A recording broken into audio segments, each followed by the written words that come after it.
घरातून कामासाठी बाहेर पडलेला माणूस परत येईल याची शाश्वती उरली आहे का?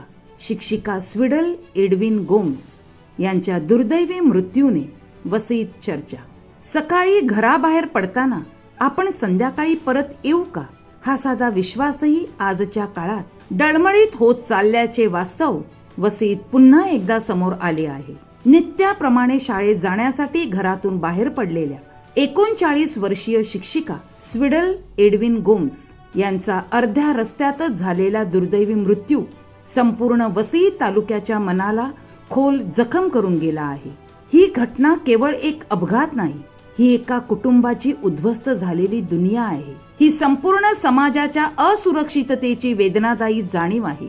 घटनेची बातमी वाऱ्यासारखी पसरताच संपूर्ण परिसर सुन्न झाला.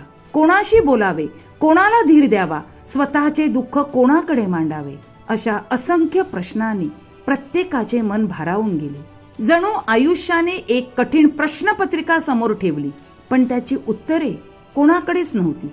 एक कर्तव्यदक्ष शिक्षिका, एक जबाबदार नागरिक, एक कुटुंबाचा आधारस्तंभ अचानक निघून गेल्याने केवळ एक जीव गेला नाही, तर एक संपूर्ण संसार कोलमडला आहे. घरातील कर्ता व्यक्ती गेल्यानंतर त्या घरावर दुःखाचा डोंगर कोसळतो. लहान मुले अनाथ होतात, आई वडील हतबल होतात आणि आयुष्याची दिशा कायमची बदलून जाते. आज प्रश्न फक्त एका घटनेचा नाही, प्रश्न आहे त्या व्यवस्थेचा. जिथे रस्त्यावर अपघात रोज घडतात, रेल्वेतून पडून मृत्यू होतात, बांधकामावरून वस्तू कोसळून जीव जातात, विजेच्या तारा तुटून निष्पाप लोकांचा बळी जातो आणि हे सगळे सामान्य म्हणून स्वीकारले जाते. नियम धाब्यावर बसवून क्षमतेपेक्षा जास्त प्रवासी वाहून नेणारी वाहने पुन्हा रस्त्यावर धावताना दिसतात. कायद्याचा धाक नाही, भीती नाही आणि बळी मात्र निष्पाप सामान्य नागरिकांचा जातो. कारवाई होते पण तात्पुरती. काही दिवसातच सर्व काही जैसे थे.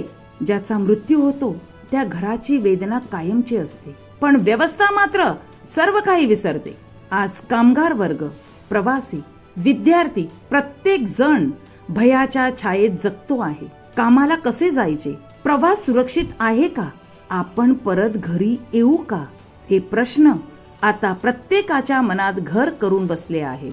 गर्दीने ओसांडून वाहणाऱ्या रेल्वे, अपुऱ्या वाहतूक सुविधा, बेसुमार वाढलेली वाहने आणि वाढती लोकसंख्या, या सगळ्यांच्या गर्तेत सामान्य माणूस अक्षरशः भरडला जात आहे.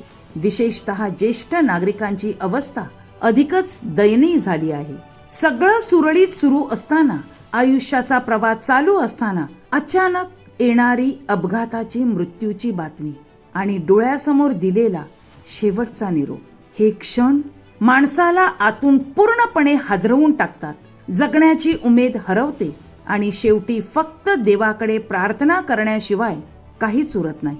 आज वसईत एकच भावना आहे, दुःख, संताप आणि असहाय्यता. प्रत्येक घटनेनंतर आंदोलन होते, चर्चा होते, आश्वासने दिली जातात, पण काही दिवसांनी सगळं विसरलं जातं आणि मग पुन्हा एक नवीन अपघात, पुन्हा एक नवीन बळी. ही साखळी कधी थांबणार? सामान्य माणसाचा जीव इतका स्वस्त झाला आहे का? स्विडल गोम्स यांच्या मृत्यूने हा प्रश्न पुन्हा एकदा तीव्रतेने समोर आणला आहे. आता तरी प्रशासन, शासन आणि समाजाने एकत्र येत ठोस पावले उचलण्याची वेळ आली आहे. कारण प्रत्येक घरातून बाहेर पडणाऱ्या व्यक्तीमागे एक कुटुंब उभं असते आणि त्या कुटुंबाला फक्त एकच अपेक्षा असते, घरातून बाहेर पडलेला आपला प्रियजन सुरक्षित परत यावा.